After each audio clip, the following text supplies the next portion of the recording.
nos trazer, tão boas que jamais se ouviu. Ouça o seu chamar, é só abrir o seu coração. Dá-nos amor, vida eterna e sua paz. Eu me entreguei e acreditei, sempre no seu lindo evangelho da paz. Jesus veio para nos resgatar, por isso sempre eu vou te adorar, pelo lindo evangelho da paz.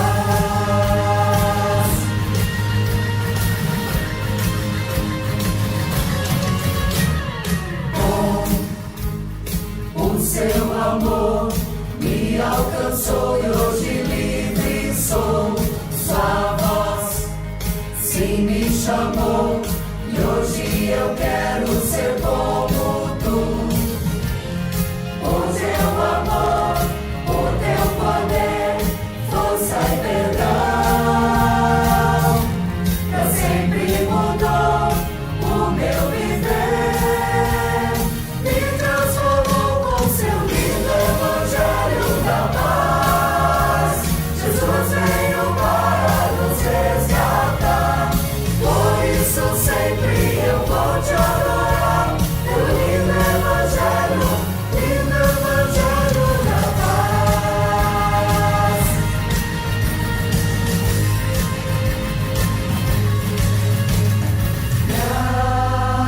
Graça de Deus, graça que salva e nos dá perdão. Graça de Deus, graça que alcança a todos nós, é bem maior que o meu pecado. Maravilhoso, infinito amor, que nos dá forças pra acreditar, e vida eterna nos prometeu. Vem receber sua graça e seja liberto através do perdão. É bem maior que o meu pecado, só para todo que crê no lindo evangelho da paz. Jesus veio para nos resgatar, por isso sempre eu vou te adorar, pelo lindo evangelho da paz. Jesus veio para nos resgatar, por isso sempre eu vou te adorar, pelo lindo evangelho da paz.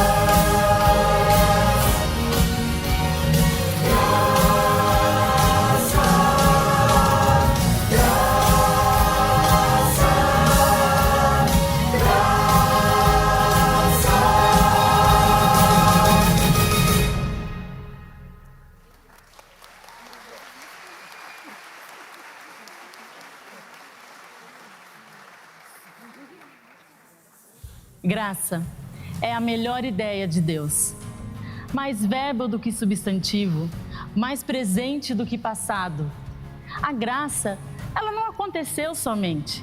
Ela está acontecendo aqui, agora, nesse lugar. De todas as maravilhosas obras de Deus, a graça é sem dúvida a sua obra-prima. Por isso, vamos juntar nossas vozes e agradecê-lo pelo seu maravilhoso e infinito presente que é a graça. Vamos louvar a Deus conosco.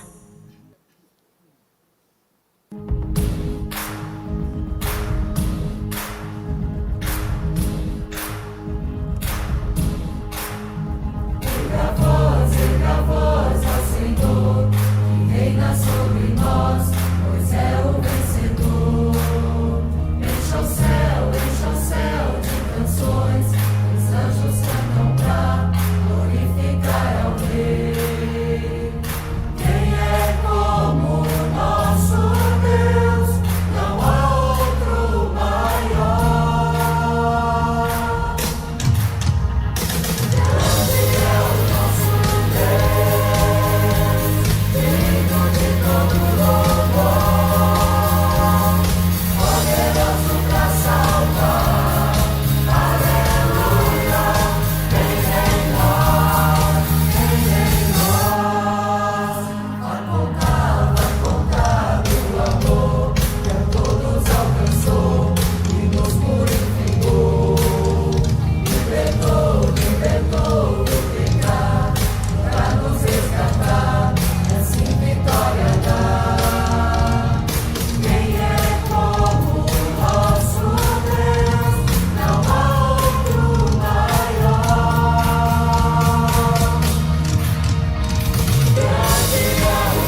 graça é Jesus.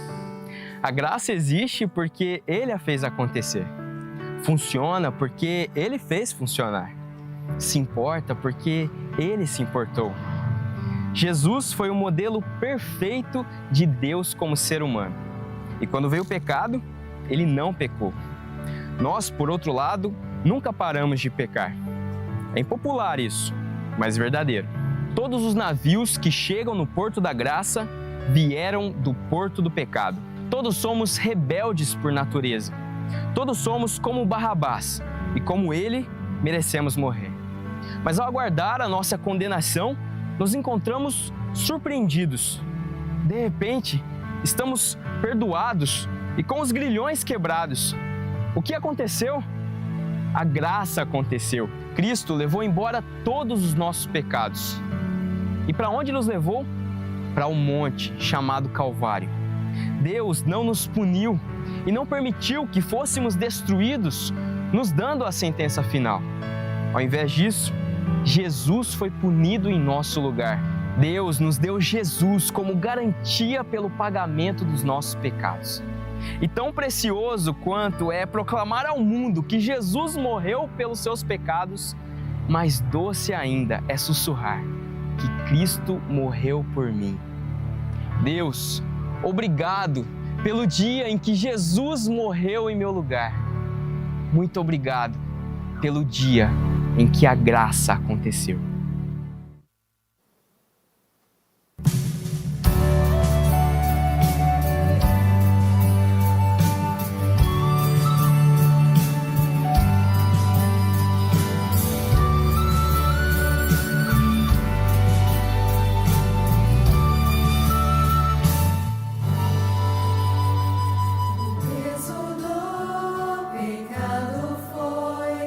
Levado ali na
Na segunda carta aos Coríntios, Deus nos revela que a minha graça te basta, pois o meu poder se aperfeiçoa na sua fraqueza.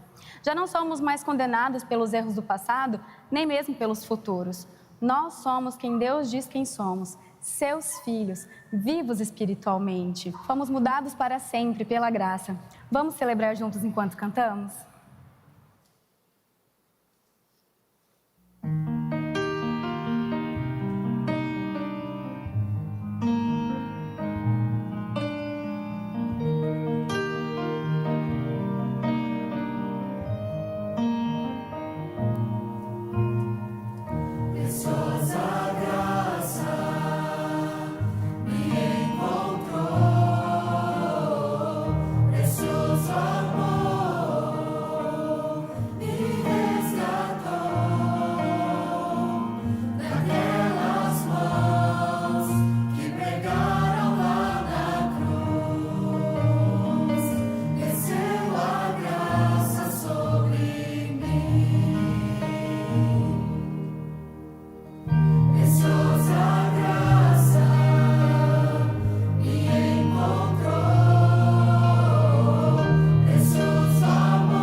Paulo escreveu à igreja de Éfeso: pela graça vocês foram salvos, através da fé. E isso não vem de vocês, é dom de Deus. É um presente. Salvação da alma não é algo merecido. Nossos méritos de nada valem. Deus merece o mérito de tudo. Jesus não disse: venham a mim os que são perfeitos e sem pecados. Ao contrário, ele disse: venham a mim todos os que estão cansados e oprimidos, e eu os aliviarei. Graça não é a ausência de lutas, mas a certeza de que Deus está com você em todas elas. Tenha a certeza do amor de Deus por você através da graça. Você a tem. Então, descanse agora e deixe a graça acontecer.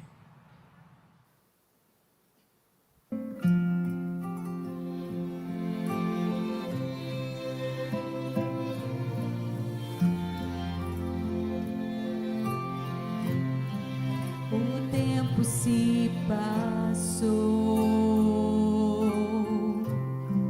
e a vida me levou.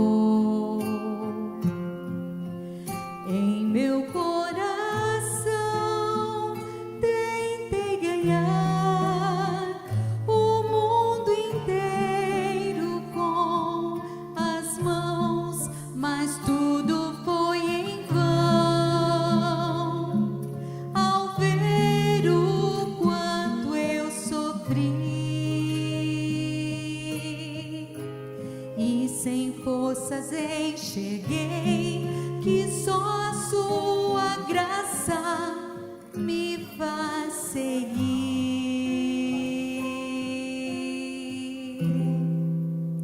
Se não fosse a graça, não estaria aqui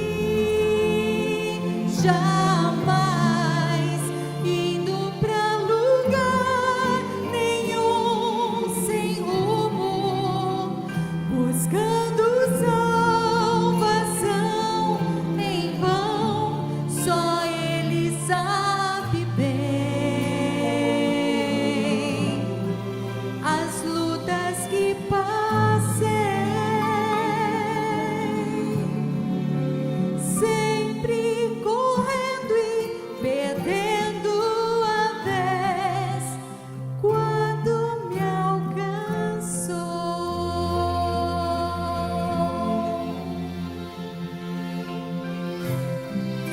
Então aqui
Quando nós cantamos a graça e quando nós declaramos a graça, nós estamos também nos comprometendo com ela. Comprometendo em não sermos apenas um recipiente onde dessa presença e desse benefício tenhamos apenas algo próprio, que não fique represado em nós, que não se encapsule dentro das nossas próprias individualidades, mas que transborde para além de nós. E um dos melhores lugares para que isso possa se transbordar e ser visto, essa graça fluindo, sendo transportada através das nossas vidas, é através dos relacionamentos. É através do contato, da conexão com as pessoas que essa graça que habita em mim pode também tocar, ministrar e alcançar aquele que está além de mim. Por isso que a série de mensagens Desenfileirados é um chamado à graça. É um chamado a experimentar da graça, da comunhão, mas também um desafio, uma responsabilidade para transbordar dessa graça na vida de outras pessoas. E hoje nós encerramos essa série de mensagens que tem por propósito ensinar a nossa comunidade um princípio fundamental e elementar das Escrituras, muitas vezes esquecido, abandonado e até negligenciado, e que foi colocado em prateleiras empoeiradas, sendo vendido muitas vezes como marketing ou estrutura de crescimento de igreja. Sim, nós estamos falando de pequenos grupos, nós estamos falando de relacionamentos, nós estamos falando de círculos. E para nós não é nada novo e também não é uma estratégia. Para nós é um princípio bíblico que precisa ser adicionado à igreja pós-moderna e à nossa comunidade para que possamos experimentar mais dessa graça que nos toca e mais desse poder que transborda através de nós. Por isso, a sentença é simples, é básica e é precisa. Círculos são melhores do que fileiras. Não que as fileiras sejam desnecessárias, não que não as queiramos, mas estamos decididos a dizer que círculos são melhores do que fileiras. E talvez você que está nos visitando aqui essa noite, pela primeira vez, ou você que não acompanhou o desenrolar dessa série de mensagens e não sabe muito bem qual foi o ensino proposto para a igreja nesses 5 domingos sobre esse assunto, eu quero mostrar para você, de uma maneira básica, o porquê que círculos definitivamente são melhores do que fileiras. Mas antes, permita-me contar algumas histórias.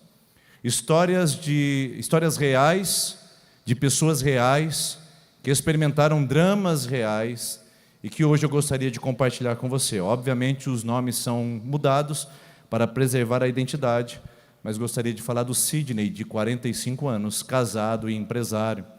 O seu comércio ia bem até chegar o período da pandemia, e de lá para cá ele veio experimentando perdas significativas dentro da sua empresa.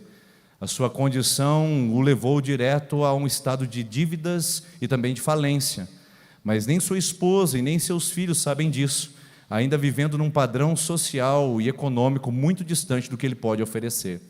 Para tentar suportar isso, o Sidney acabou se tornando dependente de medicamentos, analgésico para aliviar um pouco da dor da sua alma e medicamentos para dormir, para conseguir uma noite de repouso.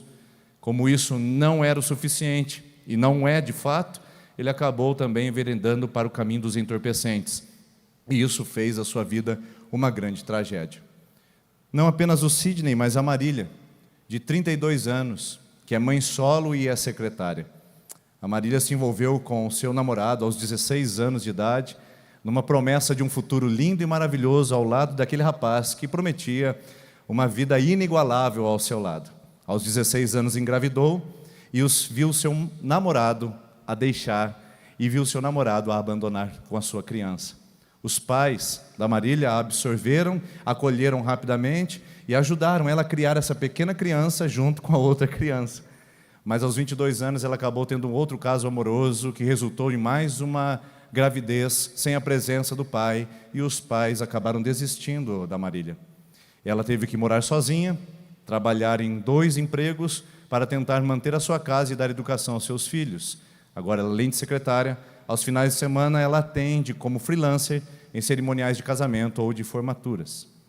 Temos também a história do Elvis, de 68 anos, viúvo, vivia bem com a sua esposa, até que ela veio a falecer.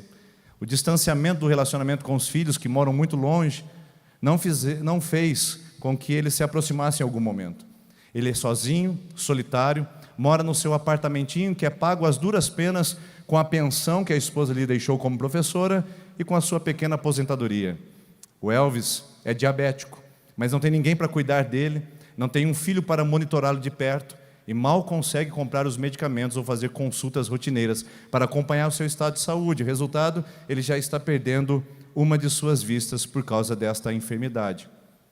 Uma história também parecida com a de Natasha, com 18 anos apenas, que mudou-se de cidade e foi ao tão sonhado caminho da universidade.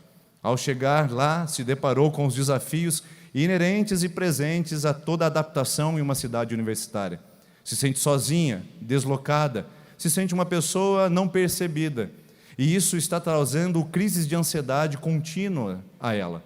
Além disso, ela sente que o curso não é o que ela esperava, mas não consegue voltar atrás porque há uma grande expectativa do pai e da mãe que estão investindo financeiramente, não apenas nas mensalidades, mas também na sua estrutura de vida para que ela continue cursando e pegue o seu diploma ao final da universidade. A amiga de Natasha percebeu que seus pulsos estão riscados e notou que essa moça está promovendo automutilação e Natasha acabou confessando que não é a primeira vez que ela faz isso. Ela tem constantes ideações suicidas. Essas histórias que eu conto de pessoas reais, de vidas reais, elas se encontram a nosso redor o tempo todo. Essas pessoas muitas vezes sofrem sozinhas e sofrem caladas. As dores de uma vida que desafia, de uma vida que tem que lidar com as sombras da queda. Mas elas, apesar de sofrerem sozinhas, não estão sozinhas. Elas não são exceção nessa experiência, porque temos muitas outras Natashas, muitos outros Elvis, espalhados que experimentam e comungam de dores e sofrimentos que visitam a realidade humana. Por isso, eu tenho comigo e tenho percebido que as pessoas, elas compartilham de algo em comum. Sim, as pessoas compartilham inexoravelmente, implacavelmente, de algo que as torna unidas em um único movimento. Seja você rico ou pobre, homem ou mulher, bem-sucedido ou empresário recém-fracassado, cristão de longa data numa comunidade ou pela primeira vez nesse lugar, seja você quem for onde você está, você compartilha de algo só pelo fato de ser humano, só pelo fato de ser humana, e que é o fato de que todos nós somos vítimas da queda. Todos nós, impreterivelmente. Não há como fazer uma seleção. Ser humano envolve uma queda vertiginosa. Experimentamos os dramas do pecado, experimentamos as sombras do distanciamento de Deus, experimentamos as crueldades e dureza de uma vida que tem que pernoitar nesse mundo, aguardando a volta do Messias, onde o pecado está presente e onde o mundo jaz no maligno. Então você e eu compartilhamos de histórias parecidas com a de Sidney e com a de Marília. Temos essas histórias conosco. Somos muitas vezes essas histórias, porque compartilhamos de algo comum a toda a humanidade. Somos vítimas da queda. Mas compartilhamos de uma outra questão, de um outro elemento, que para mim também é tão importante quanto saber e compreender. Também somos alvo da graça de um Deus amoroso e misericordioso. Embora experimentemos lutas e adversidades de uma vida que cada vez mais exige de nós, temos também ao nosso favor a graça de um Deus que não desiste de você, que não desiste da sua história, seja ela mais incabível, seja ela mais desastrosa, seja ela mais envernizada ou a mais maquiada possível. Nós temos um Deus que conhece o nosso nome, o nosso coração, não desiste de nós e faz com que nós sejamos alcançados pela graça. Somos entregues a uma igreja para pernoitar enquanto Ele não volta, aguardando a sua vinda, vivendo como peregrinos nesse mundo, esperando que um dia estaremos num lugar livres da queda, livres da sombra do pecado, livres do poder do maligno e livres do poder da morte. Mas enquanto isso não acontece, você e eu precisamos entender de que somos vítimas da queda, Nós somos alvos da graça de Deus. E essas pessoas, essa Natasha, está aqui essa noite. Uma Natasha aqui nesse lado, ou quem sabe uma Natasha que entrou pela primeira vez hoje na igreja desse lado. Temos um Elvis aqui no meio, ou quem sabe tenhamos um Sidney nessas fileiras. Também pode ser que nós tenhamos uma Marília, que está aqui sentada e talvez entrou hoje pela primeira vez na nossa comunidade. Sim, eles estão nas fileiras. O problema é que eles não são percebidos. Essas histórias duras, cruéis, essas histórias difíceis de serem contadas e experimentadas, estão exatamente aqui, estão nessas cadeiras.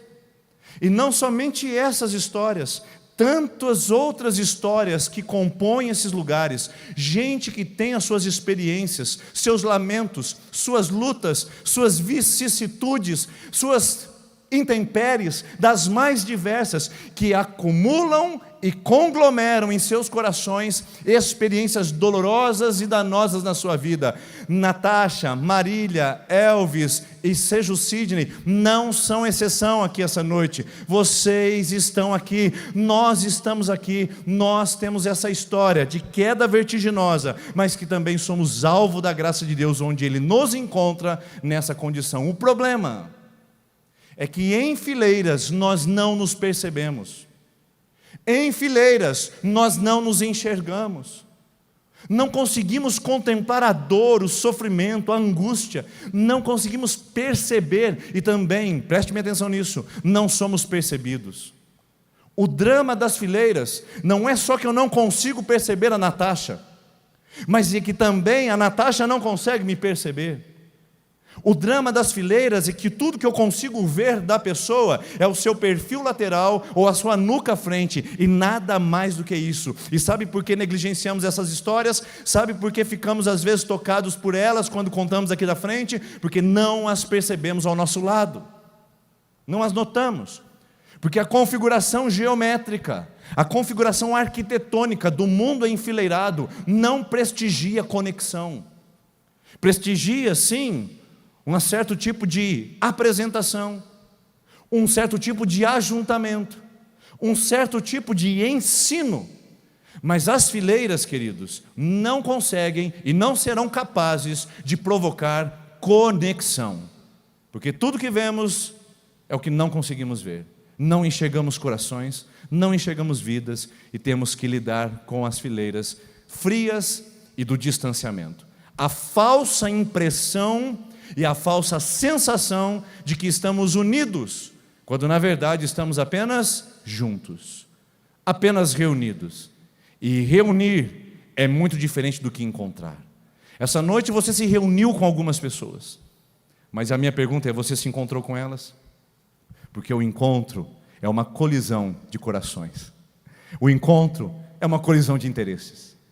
O encontro é uma aproximação de vidas. Muito mais que uma reunião, ou mais que um ajuntamento. O problema é que isso não é a primeira vez na história que acontece. Não somos apenas os beneficiados de um mundo pós-moderno que valoriza o nosso ensimesmamento e o nosso distanciamento das pessoas. Isso já aconteceu há 2000 anos atrás, quando um certo ensinador da igreja primitiva precisou interferir numa igreja que estava distanciando e entendendo que eles poderiam apenas se reunir ao invés de se unir em um propósito em comum. O texto é de Hebreus capítulo número 10, o versículo 24, que diz: importemo-nos uns com os outros para incentivarmos ao amor e às boas obras, e não deixemos de nos reunir como igreja, segundo o costume de alguns, mas procuremos encorajar uns aos outros, sobretudo agora que vocês veem aproximar-se o dia. Quero dar destaque numa palavra, que é o ponto de constrangimento e de contradição dessa comunidade. A palavra que aparece aqui é a palavra costume. O que o autor da Epístola aos Hebreus quer ensinar à sua comunidade é que eles não poderiam se acostumar com esse procedimento. Eles não poderiam se conformar com essa experiência. O que ele quer fazer, percebendo a sua igreja se estilhaçando, se pulverizando, percebendo a comunidade se desintegrando da comunhão, ele faz um aviso dizendo: não atuem de acordo com esse costume. E o que é a palavra costume? Ela foi bem definida pelo sociólogo francês Pierre Bourdieu, que disse que nós temos o nosso ethos. O ethos é a nossa maneira de agir, nosso hábitos, conforme ele diz. Hábitos são formas inconscientes de reproduzirmos as nossas interações humanas. Hábitos são formas de correspondermos ao ethos cultural que nos traz programações sociais, programações psicológicas, respostas automáticas de convivência e que não nos damos conta.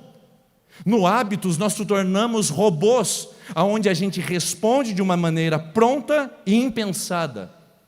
E pense bem qual é a palavra que o autor da Epístola aos Hebreus usa para falar sobre a programação de um grupo que estava deixando a comunhão. A palavra costume em grego nesse texto é ethos. O ethos cultural dessa igreja estava distanciando da comunhão. E se a gente fosse perguntar hoje, qual seria o ethos cultural que toca a sua vida e a minha vida no século 21, na pós-modernidade, ou na hiperexposição, no hiperconsumo, na hiperespetacularização? Qual é a situação que nos toca hoje? Qual é o nosso ethos? É um sociólogo alemão chamado George Simmel, em 1902, vendo a aglomeração das pessoas em torno da cidade após a Revolução Industrial, ele diz o seguinte, ele escreveu um livro dizendo: as metrópoles e a saúde mental das pessoas, e ele antecipa um problema que seria do futuro nas grandes metrópoles, do qual você e eu também sofremos e presenciamos. Ele chama de atitude blasé. Blasé é um termo em francês que significa de indiferença, de negligência, de insensibilidade. Uma pessoa blasé é uma pessoa que não se importa. Ela simplesmente não consegue sentir o drama. Ela é insensível ao mundo ao seu redor. Nas metrópoles, longe das comunidades, a gente acaba absorvendo um modelo individualista de ser. Longe das conexões humanas, nós vivemos a nossa vida pessoal. E temos aquela atitude de que aconteceu um acidente. Uau, que coisa terrível. Uma pessoa foi espancada dentro de casa. Que mundo cruel. Crianças estão sendo abandonadas. Vivemos dias difíceis. O meu vizinho separou da sua esposa. Que pena. Pessoas impassíveis, insensíveis, indiferentes à dor alheia, à vida humana alheia, num comportamento blasé que é próprio de cidades e metrópoles, onde a gente não tem conexão humana e a gente se distancia das relações pessoais.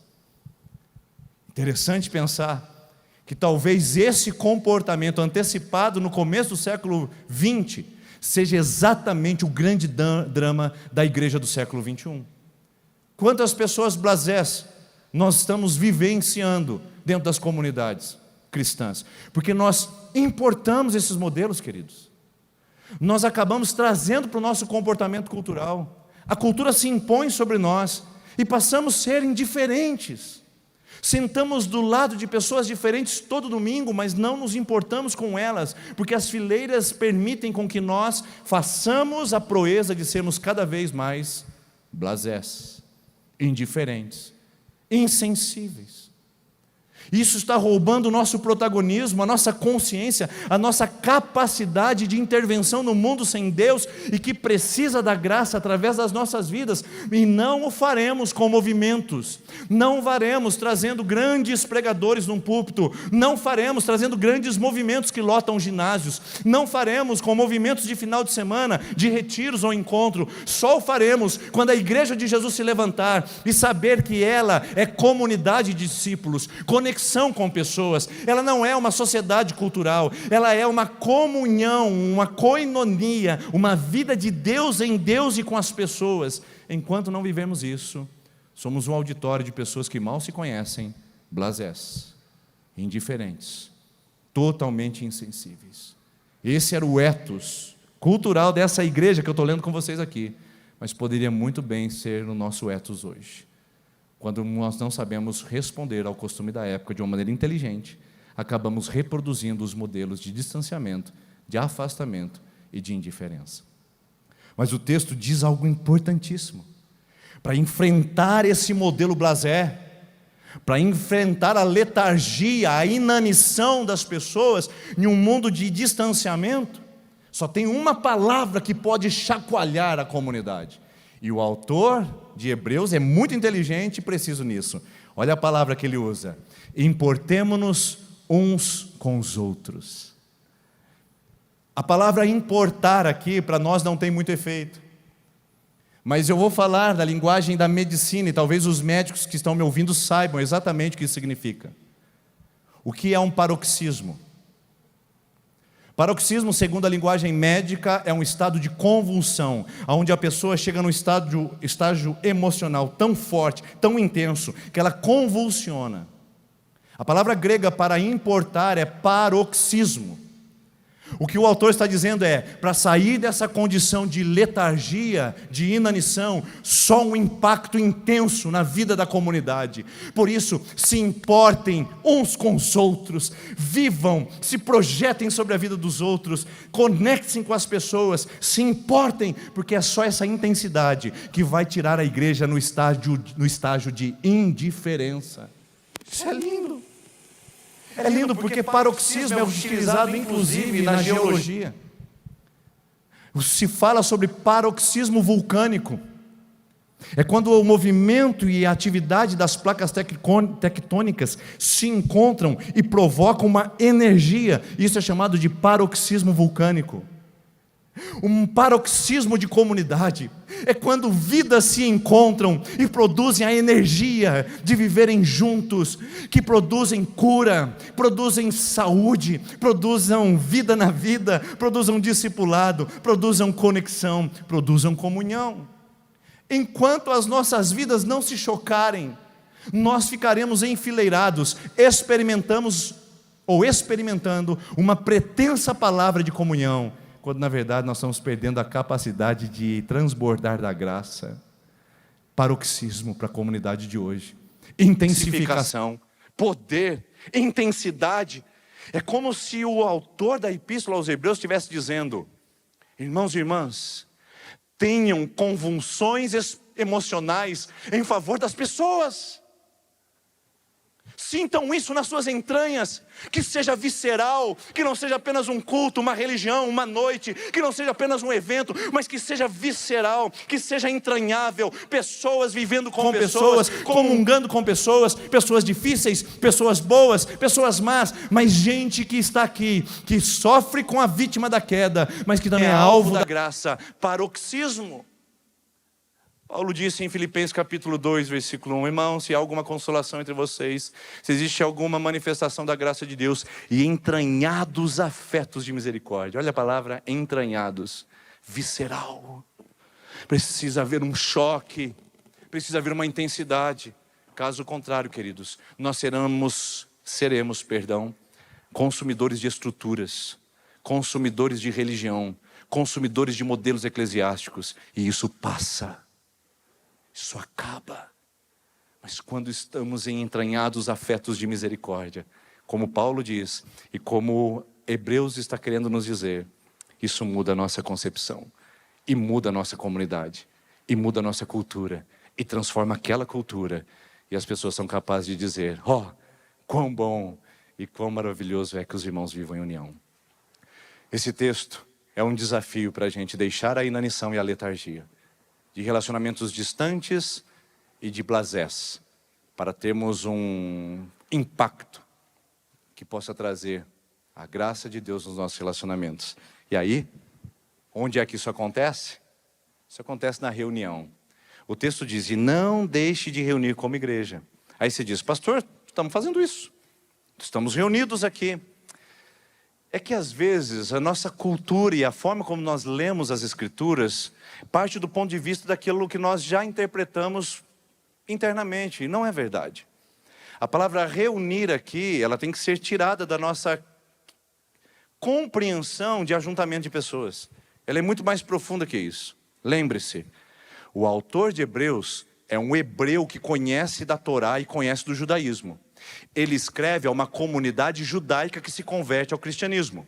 Ele está transportando o conceito judaico para o conceito cristão. E sabe o que ele faz inteligentemente? Irmão, isso aqui é muito lindo demais. Sabe o que ele faz? Ele pega termos hebraicos para falar da importância daquele povo se conectar e ter comunhão e não só reunião. A palavra reunir aqui é epissinagoge. Eu vou separar essa palavra para você entender. Sinagoga você sabe o que é, né? Sinagoga era o lugar de encontro dos judeus quando eles perderam o templo na Babilônia.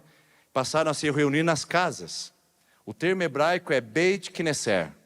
Beit significa casa, Knesser encontro. Sinagoga é casa de encontro.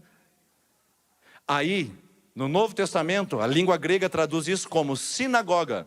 Sim com agô, educar. Lugar de estar junto para crescer. E aí ele usa o termo hebraico, transfere para o grego e fala a uma comunidade judaica para dizer: vocês precisam sinagogar. Sinagogar é muito mais do que se reunir, é muito mais do que estar num lugar, é muito mais do que compartilhar o mesmo endereço físico, é compartilhar o mesmo endereço espiritual, é estar na mesma residência emocional, é compartilhar da mesma vida, da mesma história, é muito mais do que apenas viver o momento, é viver a intensidade dos uns aos outros. E aí ele usa uma outra palavra. Ele diz sinagoga, e o pessoal diz captei a vossa mensagem, mas ele fala epissinagoga. Epi é superlativo, epi é ênfase, epi é para dizer, olha isso aqui como é bom. Então, em outras palavras, ele está dizendo o seguinte: e não deixem de super se reunir, não deixem de super se encontrar, não deixem de super se conectar. É um superlativo, é uma ênfase dada, para que não seja apenas uma reunião momentânea e formal, mas seja um encontro de corações, de placas tectônicas emocionais, espirituais e físicas, onde possam viver o poder da presença de Deus em suas vidas. E é isso que ele está chamando uma igreja que deixou de se ter comunhão e passou apenas a estar distante uns dos outros. E aí, o resultado só poderia ser esse. Qual é o resultado dessa história? Encorajando uns aos outros.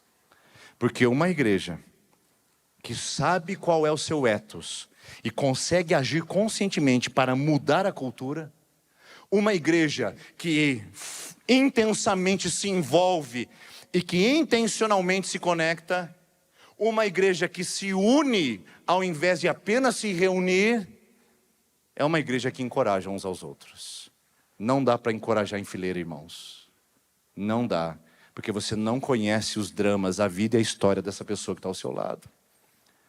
Exceto o caso do seu cônjuge ou do seu melhor amigo. Mas as fileiras não permitem que a gente encoraje uns aos outros. Só o epissinagoge. Só quando nós sinagogamos com as pessoas que nós conseguimos de fato e de verdade ser igreja. E aí encorajamento significa transmissão da graça, transmissão do cuidado, transmissão do amor de Deus. Deus conta com você, Deus conta comigo, que sejamos recipientes da graça, mas que não fique represado em nós, que sejamos encorajadores, que sejamos canais de manifestação da graça, e isso só pode acontecer quando nós estamos olhando uns nos olhos dos outros. Tentamos com as fileiras, parcialmente atingimos o objetivo, mas isso plenamente pode acontecer quando você, além das fileiras, tiver nome, tiver endereço e tiver identidade nessa igreja. Eu sei que você está querendo vir aqui para ficar anônimo. Eu sei que talvez você queria o anonimato de uma igreja maior. Mas eu quero dizer para você que nós vamos dificultar ao máximo nessa igreja para você ser anônimo aqui. Porque aqui você não é membro, aqui você é discípulo. Aqui você não é número, aqui você tem um nome. E nós queremos que você seja conhecido e que você conheça outras pessoas. Por isso nós estamos falando de círculos, que eles ultrapassam as fileiras. E ali, nos círculos, a Natasha foi vista. E um grupo de pessoas ajudou a Natasha a cuidar das suas crianças e ser uma referência de educação para essa mulher que se sentia sozinha. Nos círculos, o Elvis encontrou um grupo de homens que estão agora visitando ele com frequência e o levando até o hospital para fazer as consultas normais, e agora fizeram até um processo de encaminhamento para o SUS para adquirir os remédios de maneira gratuita, que ele não sabia como fazer. Nos círculos, o Sidney encontrou um amigo, que tinha um amigo consultor, que ofertou o seu serviço gratuitamente. E agora o Sidney está com as contas regularizadas, porque confessou para sua família a sua dor, e agora eles conseguiram equilibrar a sua vida financeira. E a Natasha? A Natasha encontrou, sim, um grupo de pessoas que está cuidando dela. E agora ela está fazendo terapia, mas além disso ela tem um grupo de pessoas que ora com ela, para ela se ver livre das crises de ansiedades. Olha quanta coisa aconteceu nos círculos. Eles estavam nas fileiras e ninguém os percebia, mas quando eles vieram para os círculos, nós somos vistos. Eles nos veem e nós os vemos.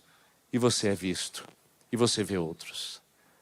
O que nós queremos quando propomos círculos nessa igreja é adicionar esperança, adicionar graça e adicionar percepção. Que você seja visto, mas que você também veja os outros. Eu não me esqueço do filme Avatar 2, onde um determinado personagem, protagonista, sai e vai morar numa aldeia separada porque estava ameaçado. E o cumprimento daquela aldeia, quando eles viam as pessoas, não eram tudo bem, olá, como você está? Vocês lembram como era o cumprimento do Avatar 2, daquela aldeia? Eu vejo você. É uma crítica ao mundo que parou de ver as pessoas e que só vê o seu umbigo. E como igreja nós estamos reproduzindo isso. Isso não é graça, irmãos. Graça é quando eu vejo você, quando você me vê, quando nós estamos em círculos. Porque círculos são melhores que fileiras. Porque nos círculos nós temos condições de expressar melhor e manifestar mais essa graça que nos alcançou. Então o convite, nesse final de noite, que tal a partir de hoje, você vir para conosco, no Somos Círculos. Você que quer facilitar e é membro da igreja, sabe como fazer, é só entrar em contato com a secretaria para ser um facilitador de círculos. E você que não é membro, ou você que quer membro e quer participar, semana que vem você vai saber como fazer isso. Venha para os círculos, venha ter rosto e venha ter nome, porque é aqui que nós vivenciamos a graça de Deus. Vamos orar juntos nesse momento? Você pode se colocar em pé um minutinho, por gentileza? Senhor, nós queremos viver a graça do Senhor na nossa vida. Mas, Senhor, nós queremos ser generosos para viver a graça do Senhor além da nossa vida. Senhor Jesus, aqui estão muitas pessoas com histórias duras e difíceis, que são vítimas da queda, mas também que são alvo da sua graça. Nos ajude, Deus, a dar um passo para fora da nossa cultura e irmos para o Teu reino, onde ali somos vistos e percebidos, onde ali vemos e percebemos. Nos ajude a sermos mais que um auditório de domingo. Nos ajude a ser uma comunidade dentro de um espaço físico, onde pessoas se conectem e sirvam ao Senhor com alegria e não deixem de se reunir como é costume de alguns ou desse mundo. Oramos que a Tua graça esteja em nós e transborde para além de nós, em nome de Jesus. Amém. Você pode se sentar, por gentileza.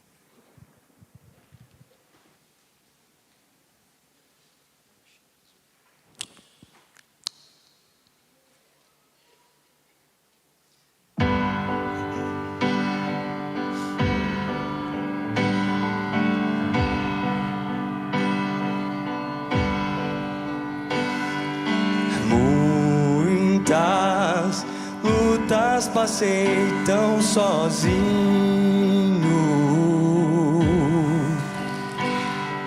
sombras do meu passado eu vi, pensei pra mim não teria mais jeito.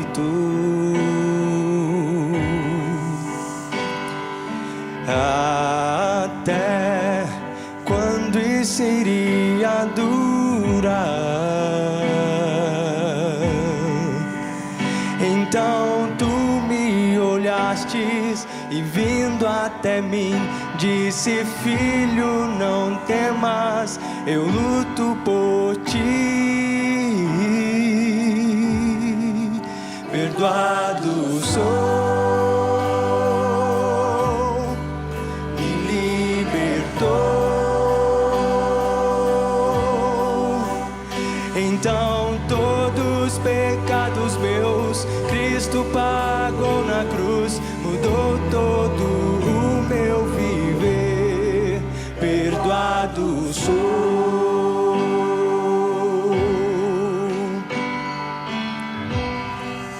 perdoado sou. Muitas vezes senti-me tão suja, ouvindo a voz do pecado e dor, mas ouvi sua voz sussurrando pra mim: filho, erga a cabeça, pois eu luto por ti. Perdoado sou, me libertou. Então todos os pecados meus Cristo pagou na cruz, mudou todo o meu viver. Porque eu não quero mais o velho nem cair em mim, pois crucifiquei lá na cruz. Hoje tem uma razão, o seu perdão me transformou e hoje sei que tua força me dá. Perdoado sou, me libertou. Então todos os pecados meus Cristo pagou na cruz, mudou todo o meu viver. Perdoado sou, me libertou. Então todos os pecados meus Cristo pagou na cruz, mudou todo o meu viver. Oh, o meu viver se mudou. Jesus, o meu viver se mudou. Perdoado sou.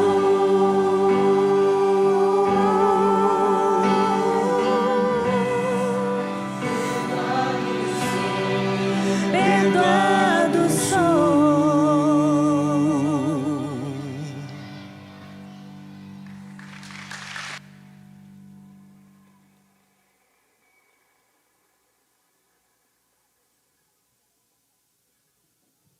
Não há nada, absolutamente nada, que possamos fazer para merecer a graça de Deus. Ela nos é concedida mediante o arrependimento sincero e o reconhecimento da vida, da morte e ressurreição de Jesus ao terceiro dia. Desde a antiguidade, é comum acreditarmos que somos merecedores do favor de Deus e que podemos alcançá-lo por meio de promessas, penitências, boas obras, sacrifícios. No entanto, a graça não é concedida por mérito. Na verdade, ela está à nossa disposição como um favor, pois ela é a manifestação do grande amor de Deus por nós através de Jesus.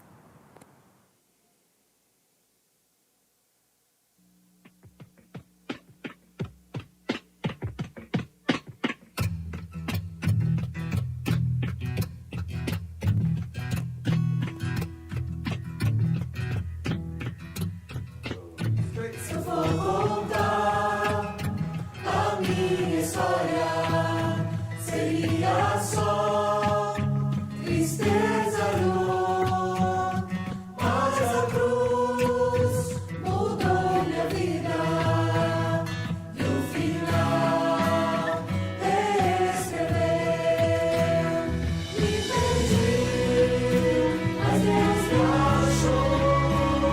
Cego mas me curou. Sua graça é maravilhosa.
saibam quais são os frutos da graça. Salvos por Deus, erguidos por Deus, assentados com Deus. Essa é a graça que nos impulsiona, que nos sacode. É a graça que muda a nossa história. Deixamos de ser inseguros para estarmos seguros nos braços de Deus. Passamos do medo da morte a estarmos preparados para voar. E essa é a melhor ideia de Deus. É a sua preciosa graça. O mesmo trabalho que Deus fez através de Cristo na cruz é o trabalho que Ele faz através de Cristo para você.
Que coisa linda! Parabéns, crianças. Tudo jóia com vocês?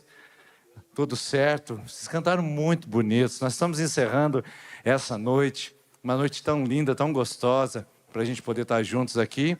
E agradecer ao nosso coral, as vozes que se dedicaram em meses nesse ensaio, para ofertar para nós, num período nada comum, uma apresentação tão edificante, tão maravilhosa, que você saia profundamente abençoada e abençoado com essa experiência dessa noite. Obrigado também a Keila, que é a nossa maestrina aqui, que cuida tão carinhosamente do coral. E se você quiser fazer parte do coral, as audições estão abertas, você pode contatar a Keila para poder fazer isso. A sua voz pode ser uma bênção aqui para ministrar a igreja também, através do nosso coral. E, atenção papai e mamãe, seu filho e a sua filha não estiver aqui, significa que ele preferiu permanecer na salinha com os nossos facilitadores, tá bom? Então, se ele não está aqui, pode direcionar diretamente até as salinhas para retirar logo após. Os papais virão aqui à frente, pegarão seus filhos que estão aqui. Opa, tem gente bem animada aqui. O papai está aí? Tá? Vamos falar? Tudo certo? Quem que é o papai? Como é o nome? Eu queria saber, puxa vida. Quem que falou uma palavra hoje de manhã? Foi você que falou de manhã, né? Vem cá, vem cá. Você. O que você falou hoje de manhã mesmo para o pessoal? Você lembra? Sim? Você fala de novo para a gente? Ele falou, eu achei tão bonito. Vamos falar de novo. Jesus é o nosso pastor. Muito bom. E você, o que você quer falar? Vou contar uma Bíblia. Você vai contar uma Bíblia, mas não tem tempo para contar uma Bíblia inteira. Você pode contar alguma coisa, mas não a Bíblia. O que você queria falar?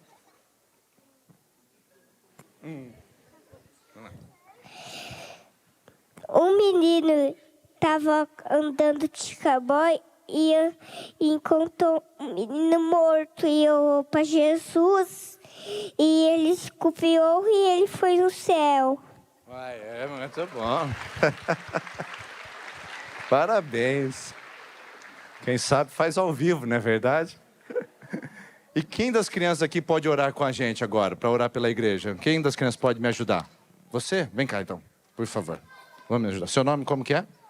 O Kalel vai orar junto conosco e vai abençoar a nossa comunidade essa noite, tá bom? Se você está aqui conosco também pela primeira vez, não esqueça de passar ali no espaço Conexão para retirar o seu presente. Se é a sua primeira vez, a gente gostaria de te conhecer e dar um presente especial para você, caso você não tenha feito isso ainda, tá? E ao final da nossa celebração, os homens aqui, se puderem nos ajudar a desmontar, porque hoje nós tivemos um dia bastante cheio aqui, muitas pessoas passaram por esse ginásio no intervalo ainda dos cultos e nós precisamos da sua colaboração para ajudar a gente a desmontar. Certo, Kalel? Chama o pessoal para ficar em pé, fazendo favor. Fala para eles. Fica em pé. Um pouquinho mais gentil, Kalel, por favor. Fiquem em pé. Por favor. Por favor. Melhorou. Então vamos orar? Então lá, eu falo, você repete, tá bom? Vai lá. Fala no microfone. Senhor Jesus. Senhor Jesus. Muito obrigado por essa noite. Muito obrigado por essa noite. Obrigado pela graça Obrigado pela graça que está na nossa vida. que está na nossa vida. Transborda nosso coração. Em nome de Jesus. Em nome de Jesus. Amém. Amém. Amém, amém. Deus abençoe você. Tenha uma excelente noite. Os papais podem vir, nós vamos segurar as crianças por aqui. Não saia sem comentar a pessoa que está perto de você. Dê a ela uma excelente noite e um lindo final de domingo. Deus abençoe.